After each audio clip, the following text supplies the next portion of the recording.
seperti api dan menghanguskan, dan seperti gunting yang memotong yang tidak perlu, dan seperti jarum yang menjahit yang koyak, seperti air yang melepaskan dahaga, dan seperti roti yang mengenyangkan. Itulah yang mau kami dengar hari ini. Kami buka hati kami untuk firman-Mu. Pakai lidah hamba-Mu ini Tuhan menjadi alat-Mu. Dalam nama Tuhan Yesus kami siap mendengar. Haleluya. Bersama kita katakan amin. Salam. Kita buka Alkitab kita surat Yakobus kepada jemaat pasal 4 ayat 13 sampai dengan ayat 17. Surat Yakobus pasal 4 ayat 13 sampai dengan 17. Kita membaca secara responsorial. Jangan melupakan Tuhan dalam perencanaan. Jadi sekarang, hai kamu yang berkata, hari ini atau besok kami berangkat ke kota Anu, dan di sana kami akan tinggal setahun dan berdagang serta mendapatkan untung. Sedangkan kamu tidak tahu apa yang akan terjadi besok. Apakah hidupmu itu sama seperti uap yang sebentar saja datang tanpa bekerja. Sebenarnya kamu harus berkata, jika Tuhan menghendakinya, kami akan hidup dan berbuat ini dan itu.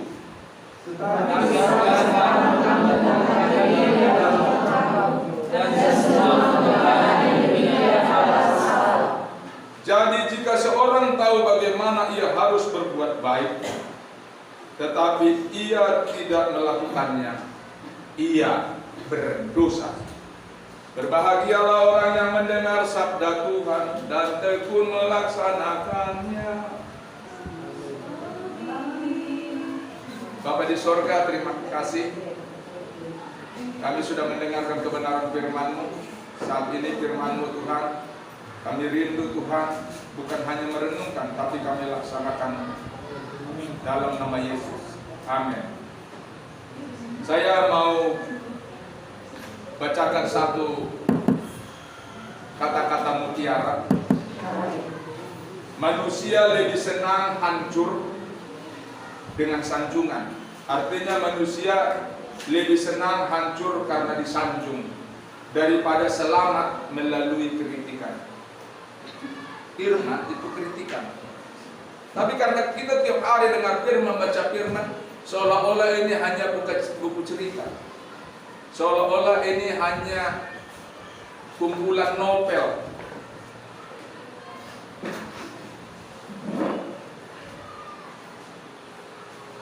Ini pas apa yang kita dengar hari ini.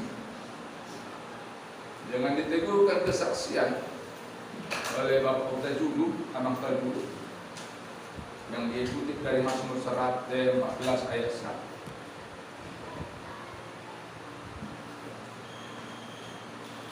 Banyak orang menganggap dirinya sudah pas. Sadar tidak sadar, dia lebih mempercayai pikirannya.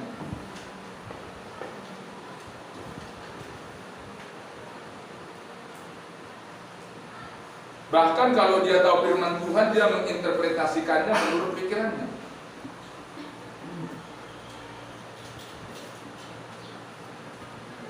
Saya mau tambahkan satu lagi. Jangan menginginkan surga dengan berbuat baik.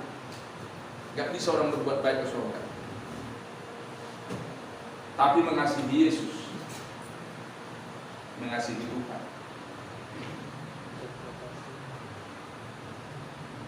Oleh karena itu Bapak Ibu kekasih, di dalam nama Tuhan Yesus,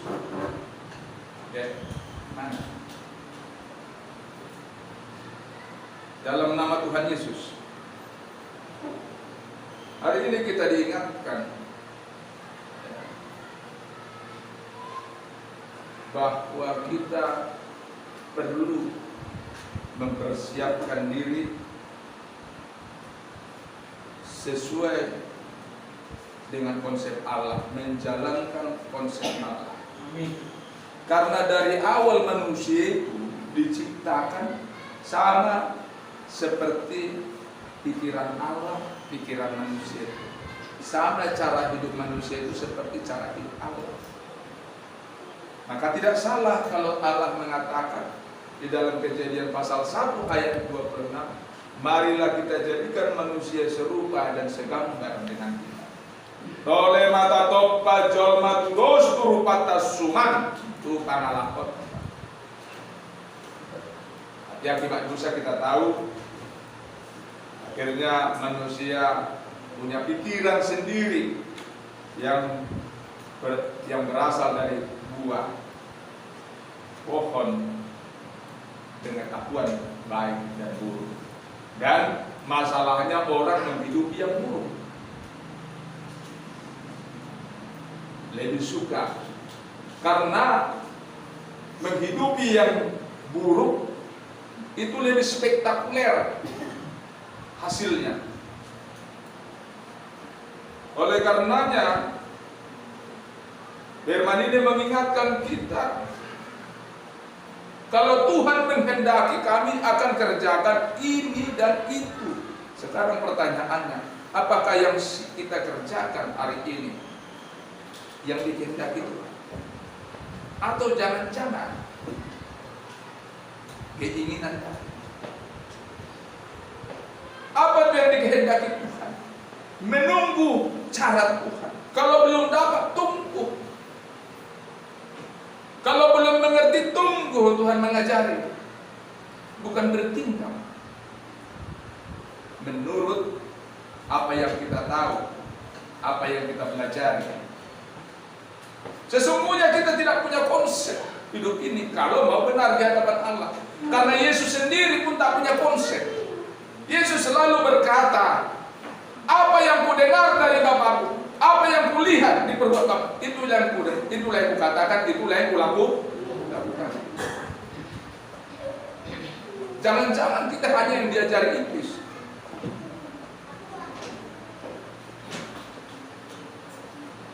Jangan-jangan semua hal yang kita kerjakan hanya untuk menyenangkan hati kita, memuaskan keinginan kita, memuaskan syahwat pikiran kita.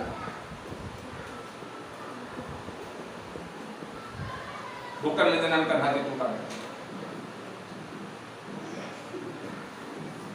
Saya punya pengalaman di dalam pelayanan ini begini Bapak Ibu. Dulu waktu kami buka pelayanan ini kan disuruh Tuhan. Saya jelas sekali Tuhan menyuruh saya itu, engkau harus melayani pekerjaanku supaya engkau sembuh perlahan-lahan.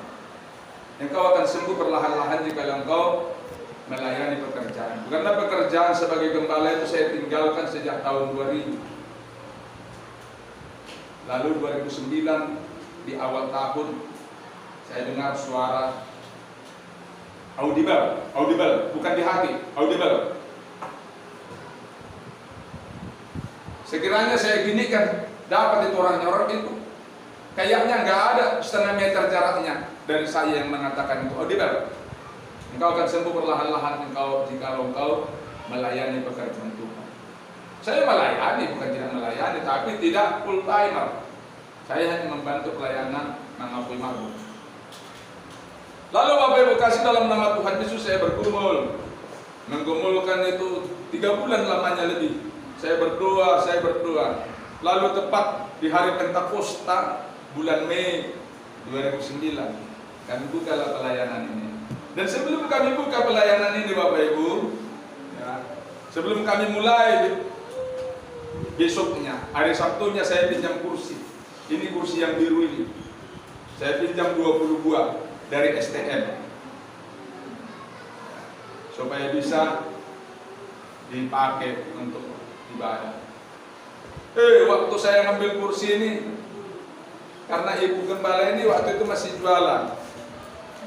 Diambil orang HP kami, HP ibu dan HP-nya. HP itu dibuat untuk jualan pulsa. Ya, Waktu itu kebetulan pulsa diisi lebih 1 juta rupiah.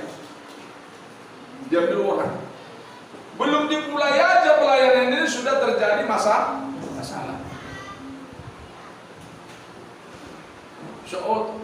Jadi tantangan itu besar. Kita buka juga di rumah, besar tantangan. Dan Bapak Ibu kekasih, dalam nama Tuhan Yesus berjalan dengan waktu. Tapi saya hanya selalu mendengarkan tuntunan Tuhan. Lalu Bapak Ibu, mama kami ini bilang gini, kalian pergi menginjil. Ya, pergi menginjil. Ya, saya nggak abaikan, tapi saya kayaknya nggak dikasih seperti itu. Gitu. Pergi menginjil. Karena si Mamuranya tiap hari pergi menginjil. Waktu aku juga di Sedikalan, Bapak Gembala kami, Pak Gamar pergi menginjil tiap hari. Tapi saya nggak dikasih visi yang seperti itu.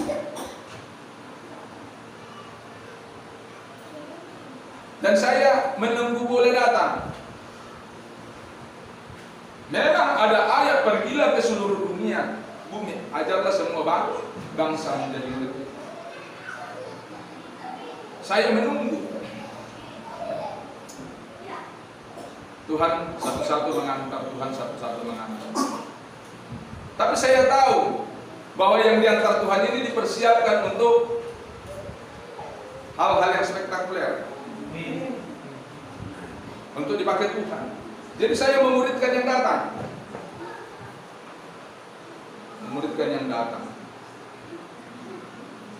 Saya menunggu cara-cara Tuhan, karena Tuhan yang suruh pelayanan itu dibuka, tapi tentu Tuhan juga yang akan memberikan petunjuk berikutnya. Amin.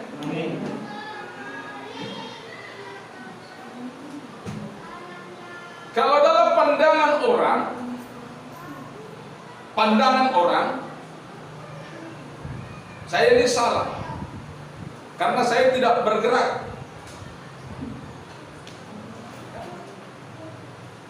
Pergi menginjili orang. Di dalam pemahaman saya waktu itu, menginjili orang ya harus Islam. Kalau sudah Kristen kan sudah tahu firman. Karena saya punya pengalaman, saya bertobat bukan diinjili orang. Tidak diinjili. Kalau ada dulu orang menginjili saya marah. Nah, jadi dalam pemahaman saya, orang bertobat itu sudah ditentukan. Karena saya waktu itu memahami tentang keselamatan itu predestinasi. Ada yang sudah ditentukan ke surga, ada yang sudah ditentukan ke neraka.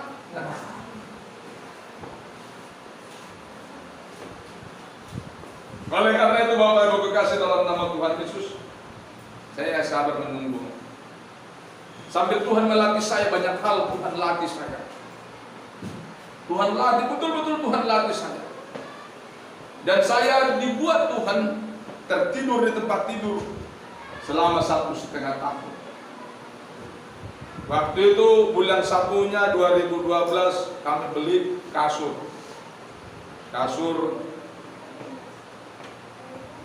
segini tebal. Tapi waktu saya sakit, Bapak Ibu tahu, selama 1,5 tahun, karena itu saya tidur terus, langsung kempes segini. Karena 24 jam badan saya di situ. Yang tahu itu ya, yang jemaat yang mula-mula inilah, seperti Leri, Bapak Josia yang tahu bagaimana. Saya terus menunggu cara-cara Tuhan.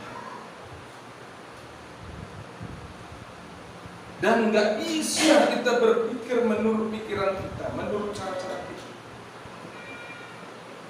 Tapi banyak orang menganggap kalau pelayanan itu menurut metodologi yang dipelajari menurut kebiasaan penginjilan yang berlaku di dunia ini. Sama halnya seperti yang dikatakan tadi oleh Bapak Puta Culu. Kenapa orang Batak itu pertobatannya tanggung-tanggung? Karena memakai metodologi. Karena nomensen tidak sabar menunggu cara Tuhan. Bisa saya kumpul banyak-banyak, tapi semua ikan sampah. Pertobatannya nggak bisa dijamin, karena bukan untuk ditentukan diselamatkan. Jadi seperti apa yang dikatakan tadi, diceritakan bagaimana nomensen mengkristenkan orang Batak setelah masuk dari selatan, yaitu Zending Islam, dari utara masuk Zending Roma Katolik, rebut-rebutan latang, rebut-rebutan jiwa. Maka dipakailah metode aji mumpung. Bagaimana penginjilannya Bapak Ibu? Penginjilannya salah satu begini. Mau jadi Kristeko, kalau kau jadi Kristen, tabuk enak. Di surga, aekna tua kakasat do. Orang Batak peminum tua. Jalarihitna sian cuhut do. Dari saksang. Jadi polo di surga noko, polo gadi Kristeko tu surga ko.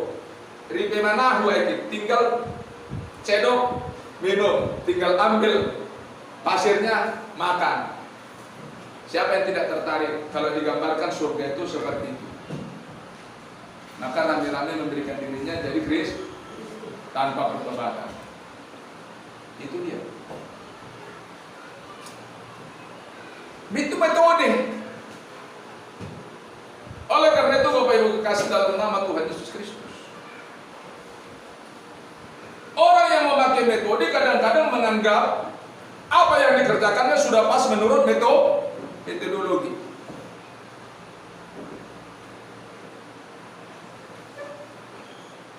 Ini contoh, ini gereja ini hanya contoh, bukan ini apanya, bukan ini mau saya ceritakan soal gereja ini. Nanti seperti apa yang dikatakan Pak Duta Julu tadi, Mas Bro Pak Mas. Saya bilang sama jemaat, sabar. Saudara ini dipersiapkan untuk dipakai Tuhan di dalam pelayanan, karena Tuhan akan mengandalkan jiwa-jiwa. Amin. Begitu enggak? Om Leri, selalu saya katakan. Bapak Ibu kasih dalam nama Tuhan Yesus Kristus. Kalau kita mau mengajar, kita persiapkan dulu materi kita, persiapkan dulu kemampuan kita, skill kita. Tidak akan mungkin seorang guru bisa mengajar tanpa pernah belajar. Tidak ada orang bisa mengajar, jadi pengajar, jadi guru kalau tidak pernah menjadi murid. Maka pemuridan untuk dipersiapkan untuk jadi pengajar.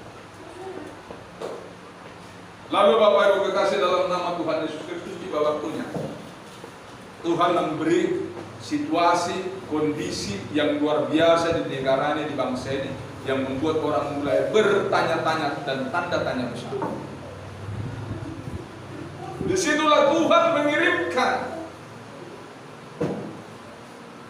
mengirimkan Bapak Ibu yang datang belakangan. Dan sebelum Bapak Ibu saya layani, Tuhan memberikan penglihatan kepada saya. Sebuah pohon rambutan, tidak besar. Nanti kalau Bapak Ibu buka jendela ini, lihat di situ ada pohon apa? Ada lihat nanti di situ pohon jambu air di sini. Kira-kira segitu pohon rambutan itu Bapak Ibu. Pohon rambutan itu semua buahnya merah dan tidak kelihatan daunnya, semua buah. Waktu itu kita mulai ibadah hari Sabtu, hari Kamisnya atau hari Jumatnya, ada catatan saya. Saya melihat penglihatan itu kira-kira jam 3 sore atau jam 4 sore. Besoknya dimulai ibadah saya tahu bahwa yang akan kita layani adalah akan menghasilkan buah-buah yang manis. Amin. Dan semalam saya sudah melihat sadaka bonani rambut tadi ngamar parbuige sadaka nageleng sarati sudah merah, tinggal menunggu daka-daka nasi, ranting-ranting nasi parbuige. Amin.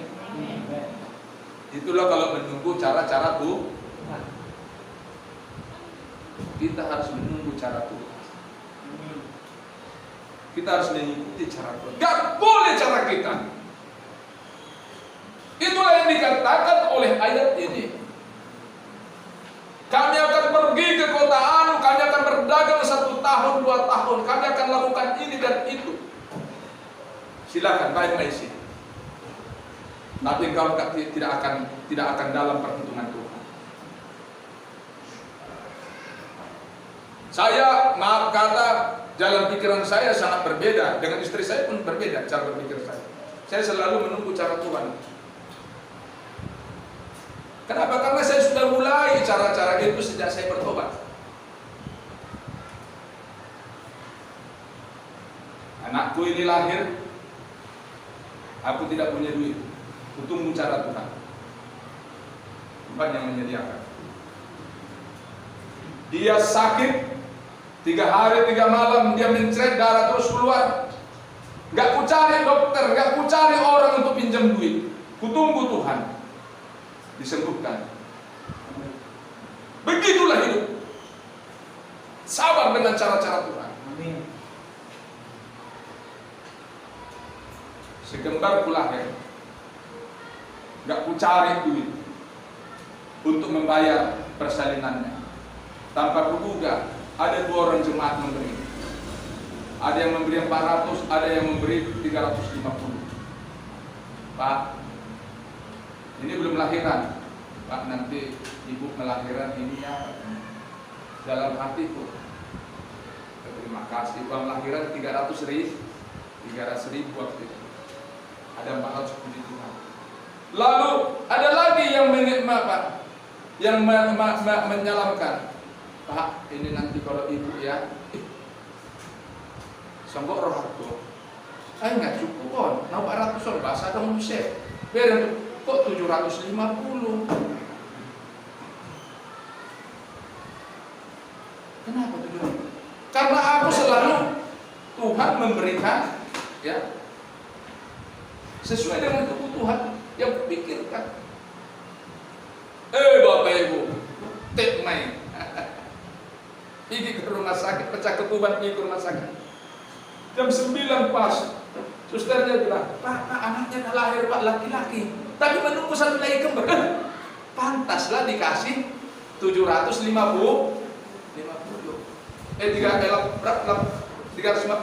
ya. Anak yang satu sungsang 350, yang satu normal 300, jadi 650. Jadi Bapak Ibu, kalau kita menunggu cara-cara Tuhan, sabar dengan cara-cara Tuhan, pasti berhasil. Amin. Walaupun kelihatannya sulit, sukar, memang Tuhan tetap memakai cara-cara yang gak bisa kita intervensi Tuhan. Dan saya tahu, setelah semalam Bapak Ibu, jangan bangga hati ya. Jangan bangga naik ya. Saya sudah dikasih 7 serta karena mata bunyi, nama pelara. Mana yang ranting-ranting yang lain?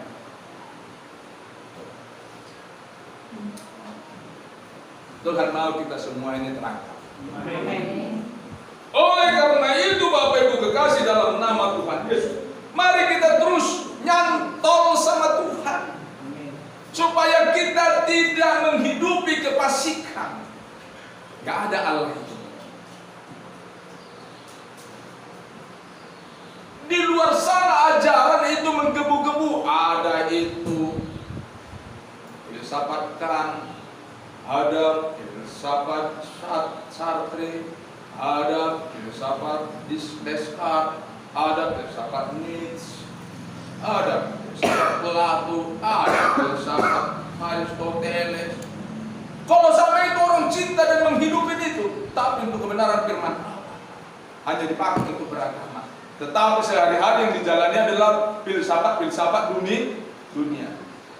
Itu sebabnya dikatakan oleh Paulus, hindari filsafat Stoa dan Epikuros yang memakai logika. 1 tambah 1 2, 2 tambah 2 4 dan sebagainya.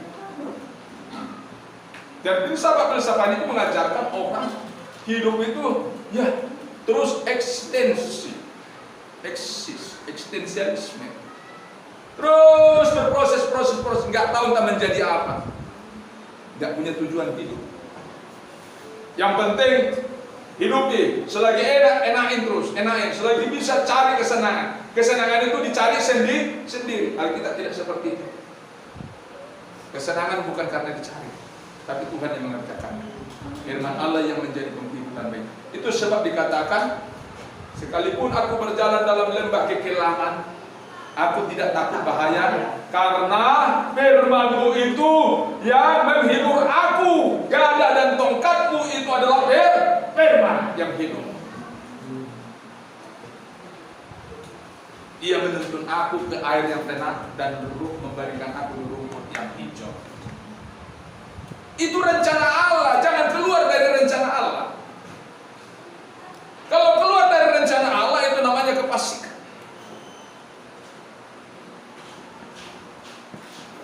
Jadi kalau saudara dan saya mau menginginkan surga, harus mengasihi Yesus, mengasihi firman, bukan berbuat baik. Tapi kalau begitu mengasihi Yesus langsung jadi baik. Terdorong hatinya, bukan karena pikirannya, bukan karena dipikir, tapi di tarojor roha. Dan tarojor roha lama jalan amatai kabar bahasa tarojor roha itu hati. Saya aku amatai tarojor roha. Jadi semua berbicara hati, dipimpin roh, batin.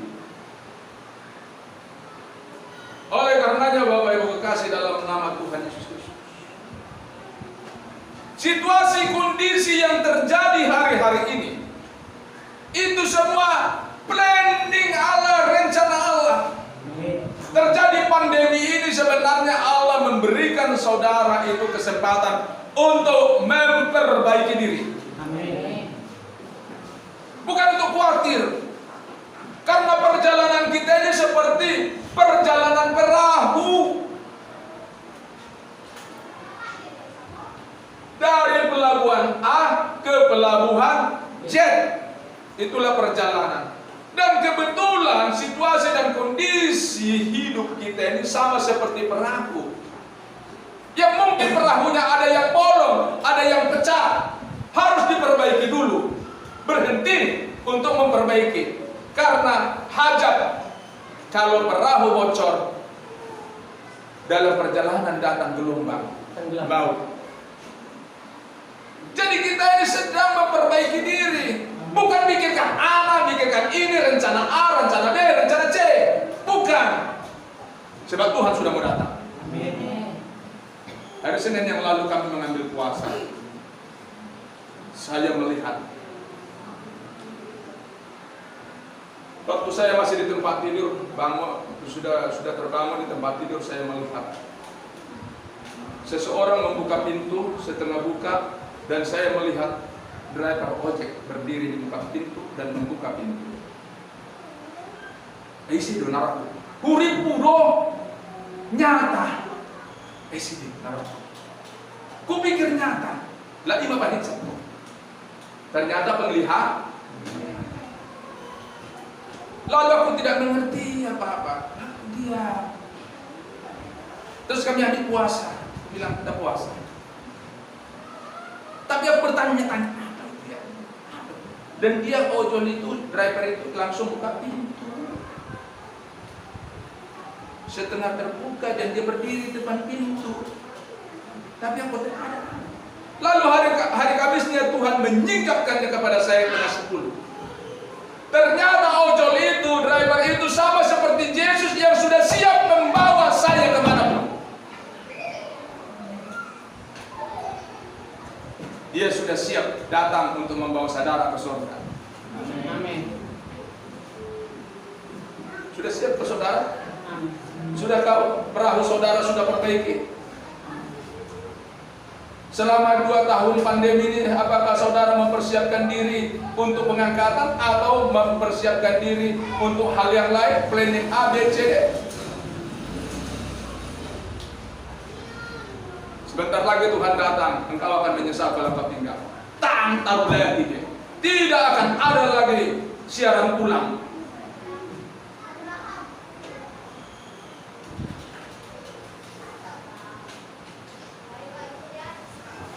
Jangan jadi orang fasik yang mengandalkan kekuatannya, mengatakan tidak ada Allah.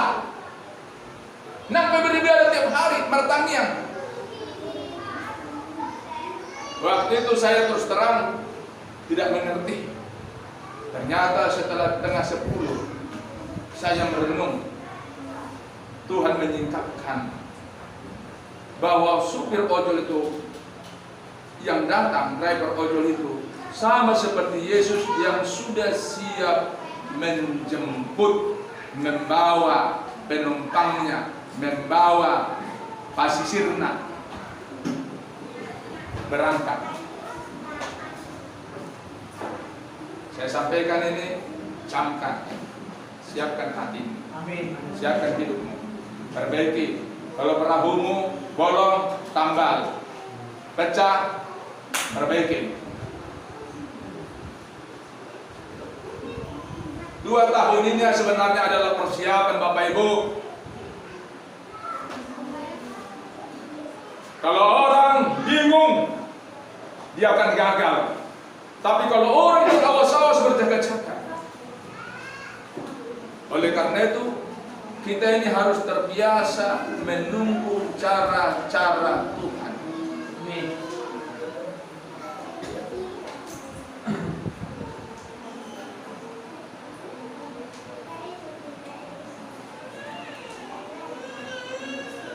Saya sudah terbiasa, cara berpikir saya sudah terbiasa dengan seperti itu. Pemahaman saya seperti sudah terbiasa seperti itu. Hampir tidak ada upaya dalam hidup saya. Saya bukan membanggakan diri, bukan.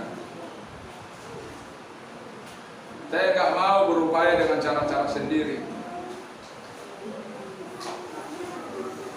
Karena saya sudah melihat bagaimana Tuhan menolong.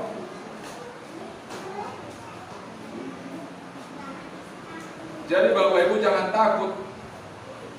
Situasi ini, kondisi ini, Tuhan hanya ingin kita memperbaiki diri, bertekun. Amin.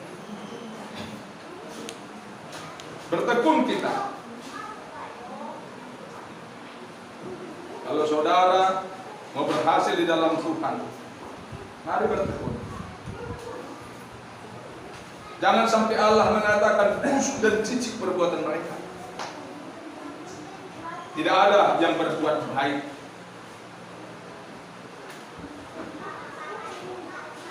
Allah tidak menginginkan sebenarnya hanya haleluya, haleluya. Tidak begitu.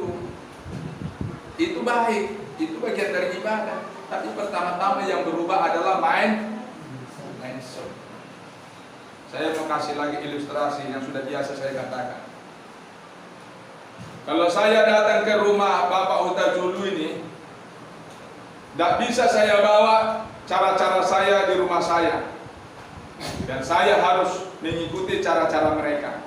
Kalau saya tidak mengikuti cara-cara mereka, pasti saya diusir. Betul enggak Pak Tajulu? Dan boleh na hubungan na sejabukuan tu jabumuna. Misalnya di jabumuna letak di panci di son. Pero mau bukan alam tinggal di son. Kasak ko iseho. Jadi kita pun begitu. Kalau kita mau hidup dengan cara-cara Tuhan, nggak bisa kita atur Tuhan menurut cara kita. Tapi kita harus mengikuti cara-cara Tuhan karena kita masuk dalam kerajaan Allah.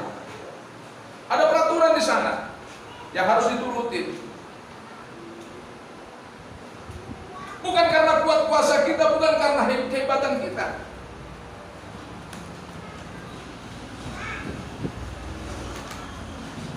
Ayat ini jelas.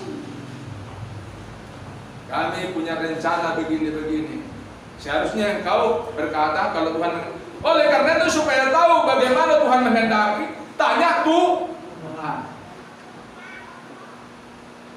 Jangan tanya, aku dulu di sekolah diajarkan begini. Itu bisa berhasil memang, tapi bukan kehendak Allah.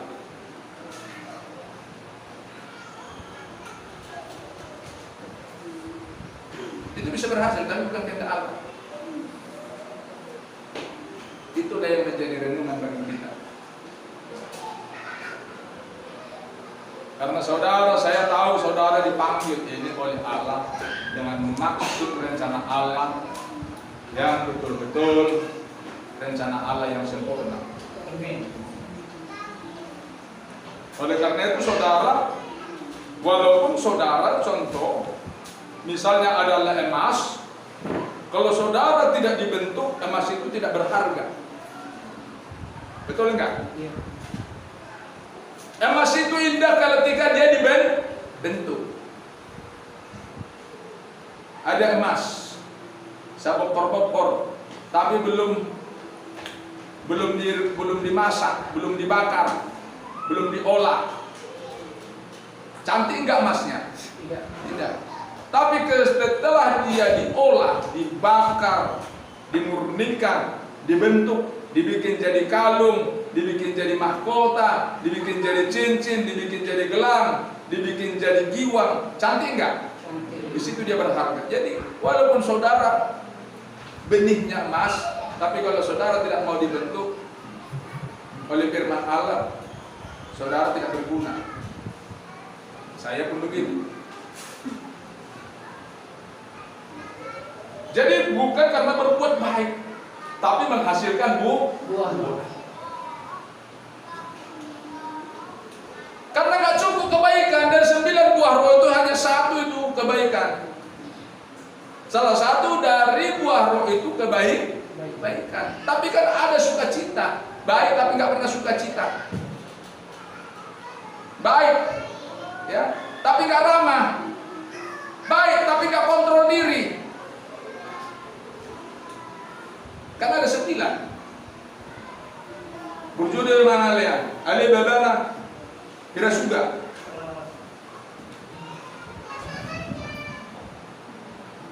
Memang malu amatai inatai songon dulu na Soeharto belum makata Ali berjudul belum mengalir. Gak ada gunanya. Baik tapi menyakiti hati orang. Songon Soeharni dulu belum makata itu bahasa Batak. Songon Soeharni dulu. Hanya orang pernah ditoba aja ngerti itu. Jadi oleh karena itu Bapak Ibu kasih dalam nama Tuhan Yesus Kristus, yang Tuhan mau kita seperti Mazmur pasal 1 ayat 1 sampai ayat 3. Berbahagialah orang yang merenungkan Taurat Tuhan siang dan malam. Kalau dalam bahasa aslinya berbahagialah orang yang makan firman setiap hari. Karena dikatakan seperti domba yang berharga, pagi-pagi, siang, sore dia pergi mencapal, makan rumput. Lalu pulang sore pulang ke kandang, malam juga tetap dia makan. Karena domba itu tidak pernah berhenti makan. Jadi seperti itu. Kali orang dan memperbalukan nama.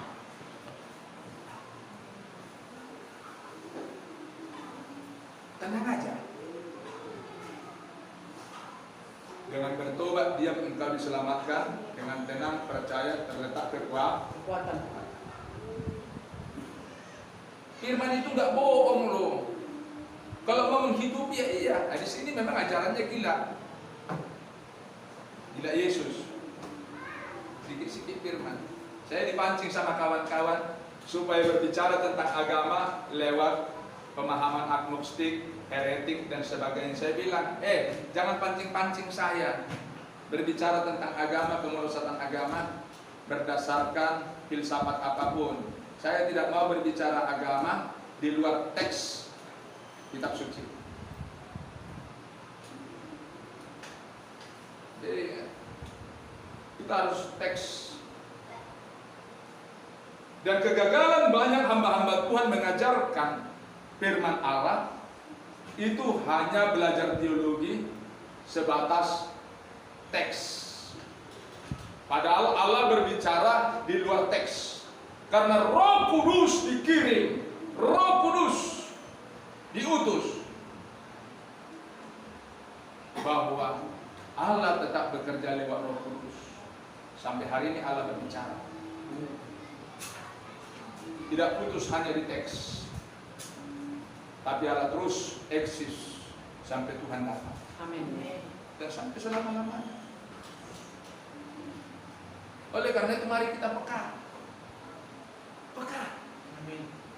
Bapak Ibu ini semua harus belajar betul-betul menghidupi firman Allah, supaya Bapak Ibu boleh merasakan bagaimana Allah itu bekerja. Saya kan sudah cerita, ketika anak-anak Om Tan, pendiri gereja penyebaran Injil Tanwijaya, melihat anak-anaknya berubah, dia heran, Mami, anak-anak ya beda ya. Setelah mereka pergi sekolah minggu ke gereja itu, dia bukan Kristen, dia Buddha, tapi Buddha yang juga kurang paham tentang agama Buddha. Kok baik-baik ya anak-anak itu, kok berubah ya? Ada apa sih yang diajarkan di gereja ya Mami ya?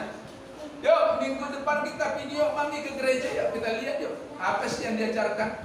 Lalu mereka pergi pagi-pagi jam 7 pergi ke gereja. Waktu itu ibadah anak sekolah minggu, kira-kira tahun 61 atau 60. Lalu Om Tan suami istri sampai di halaman, di jembatan itu, ini dik-dak-dikduk, ragu, pulang. Lalu bulan depannya pergi lagi, yuk, penasaran. Sampai di depan pintu, ragu, bimbang, takut, segan, pulang.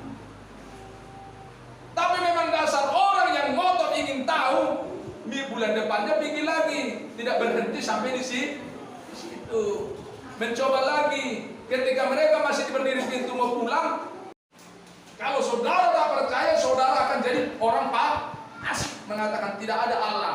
Nadi nae doban nadong, nadi dior doban nadapot, nadi luluan doban cupang. Itu nanti keluar. Jadi orang yang mengandalkan pikirannya, mengandalkan kekuatannya, orang fasik, orang bebal. Itu sebabnya kekristenan di tanah Batak sampai hari ini tidak berubah. Di suatu waktu raballah semua misionaris Zindik dari Jerman di Silindung. Lalu mereka membahas adat istiadat Batak. Mereka memutuskan bahwa orang Batak yang Kristen tidak boleh lagi melakukan adat istiadat, termasuk gondang. Dan waktu itu dilarang keras. Bahkan siapa saja yang ingin nonton orang margondang akan diban. Dan Raja Pontas, Raja Lumban Tobing, Raja pertama di Silindung yang menjadi Kristen, waktu itu ketahuan diban. RPP Bolosonari, ruhut pambicangannya. Tapi salah seorang dari misionaris itu yang berkedudukan di Belgia,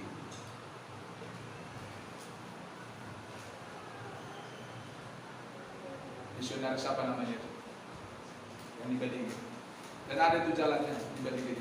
Dia bilang, Putido, ala dak danang do pihalako di pertundion ido benda diulah kalako ni hadua sogot dumtang halako dihapur siawana tinggal honon nado sudah pulau ni habatako ni sampai sehari ini tidak ditinggalkan, malah ditingkatkan. Katanya karena masih mereka anak-anak rohani, makanya mereka melakukan semua adat istiadat Batak. Tapi nanti kalau mereka sudah dewasa tinggalkan. Malah sekarang ditingkatkan. Contoh, dulu nggak ada orang datang dari gereja di pasu-pasu masuk ke gedung, digini-ginikan, ditortor-tortori seperti orang Melayu. Sudah. Nah, saudara di pamasan, nggak di pamasan ya. Ya. Dan 20 di naswinganannya. Nanam bambu tidak pada tempatnya. Jadi itu sudah terjadi. Jadi supaya kita mengerti apa yang sebenarnya. Jadi itulah kalau orang belajar teologi ya, pendeta-pendeta dulu waktu belajar hanya sebatas teks. Karena Allah itu firman itu bukan hanya teks. Allah itu berfirman sampai selama-lamanya. Amin. Nanti pun orang kalau sudah di sorga, di Yerusalem yang baru, Allah tetap berfirman. Karena firman-Nya tidak akan pernah berhenti. Sampai sekarang Allah berbicara, cuma masalahnya pikiran kita menutupi hati nurani kita, merusak hati. Ajaran dunia ini merusak hati nurani kita. Semua konsep-konsep akhlak diterabas, dibuang. Tidak ada Allah, mengandalkan kekuatannya. Perbuatannya busuk, bau di hadapan Allah, menjijikkan. Oleh karena itu Bapak Ibu kasih dalam nama Tuhan Yesus Kristus, sekali lagi jangan menginginkan surga dengan berbuat baik. Tapi kalau ingin surga, kasihilah Yesus, kasihi firman-Nya. Amin. Jadi lebih baik, ya, lebih baik selamat karena kritik daripada disanjung masuk neraka. Kita ini harus buang itu semua. Menang murah-murah di haji rohana. Sotik haji rohana, sotik pas mah haji rohana roh Tuhan Yesus tinggal anak Allah makai pange. Pas kali dah datang haji rohana. Karena gini mak kata, sebenarnya kita bisa sakit hati itu dengan orang lain itu berdampak karena ada juga apa kita, ada juga sumbangsi kita. Kalau orang menyakiti kita, itu ada sumbangsi kita. Karena semua kausalitas, semua sebab akibat. Jadi kalau kita ingin orang lain tidak menyakiti kita, ya udah lakukan firman Allah, selesai. Karena dikatakan ya di dalam 8 sabda bahagia, kalau kita lakukan itu tidak ada yang menentang kita.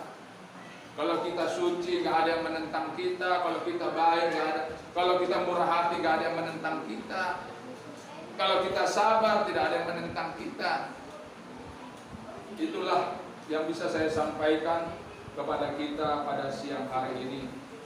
Tuhan sudah seperti driver ojek yang menunggu di depan pintu, bukan menunggu di jalan, tapi sudah di pintu penjemput penumpangnya. Kita ini penumpang, dia sudah di pintu, siap-siap Bapak Ibu. Jadi ingatlah bahwa yang 2 tahun ini semua itu persiapan. Ya. Jadi mari berbenah, ya. Belum mariba bajuna abitna duka pindah. Mau mariba pisatna duka pindah. Mariba gedek-gedekna duka pin. Mari kita memperbaiki diri. Amin. Itulah yang bisa saya sampaikan. Kiranya Tuhan menolong kita. Haleluya.